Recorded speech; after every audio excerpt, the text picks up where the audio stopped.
It is being reported that the suspect behind a knife attack in Paris on Saturday was viewed by French intelligence as a possible threat to national security. The man, who is thought to have been born in the Russian Republic of Chechnya, was shot dead after he killed a passerby in the city's Opera district. Now, 4 others were also injured in the assault, 2 of them seriously. This is a photo taken from a nearby balcony, giving a sense of what happened, appearing to show the crime scene. While this video has also been circulated in the wake of the incident, it shows people fleeing the area. And indeed, you can now see here on the map exactly where the attack took place, just north of the Louvre Museum. It is a popular area with tourists and is teeming with cafes, bars and indeed restaurants. Issa Ali reports from the scene now.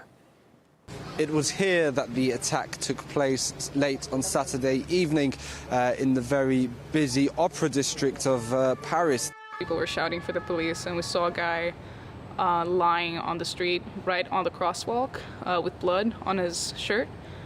We thought he had been run over or maybe robbed, and it took us a little while to figure out he had maybe been stabbed. In the course of that attack, the police fired shots in order to kill the terrorists, and actually we can see some of the bullet holes in one of the bar windows. Some news has emerged of the terrorist who carried out that attack.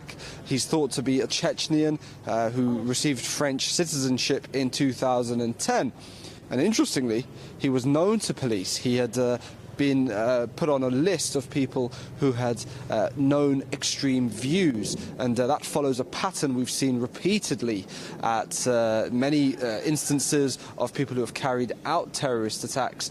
They've been known to police, and once they've carried out those attacks, it's then emerged later on. And we have seen that there have been meetings held by the Interior Ministry to try to establish more information about the terrorists who carried out that attack. Many of those who were present at the time sought refuge in this restaurant, L'Entente, which is a British restaurant, and something which many people have seen here in Paris many times before.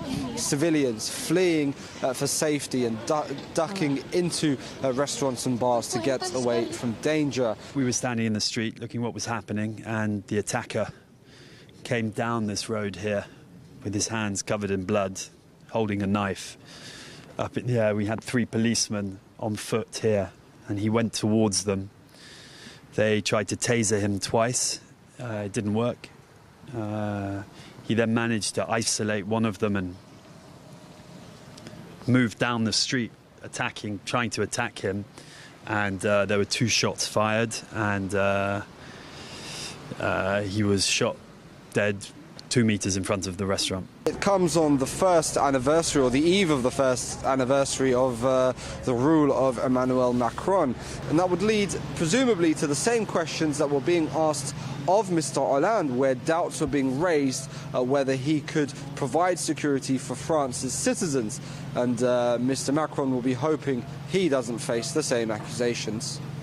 Well, since 2015, over 200 people have lost their lives in terror attacks in France. The most deadly rocked Paris in November of that year. There have also been many smaller-scale incidents across the country, like the latest one on Saturday night.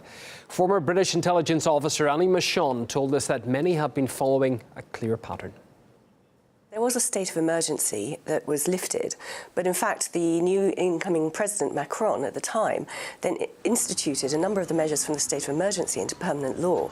So the security services in France do indeed have wide-ranging powers, and unfortunately I would be willing to bet that whoever perpetrated this attack this time is already on the radar, either with the intelligence agencies or at the very least with the local police for perhaps involvement in petty crime. We've seen this pattern emerge time and time and time again in France particularly, where there seems to be an overlap between the criminality and the radicalisation, which leads them to carry out such attacks.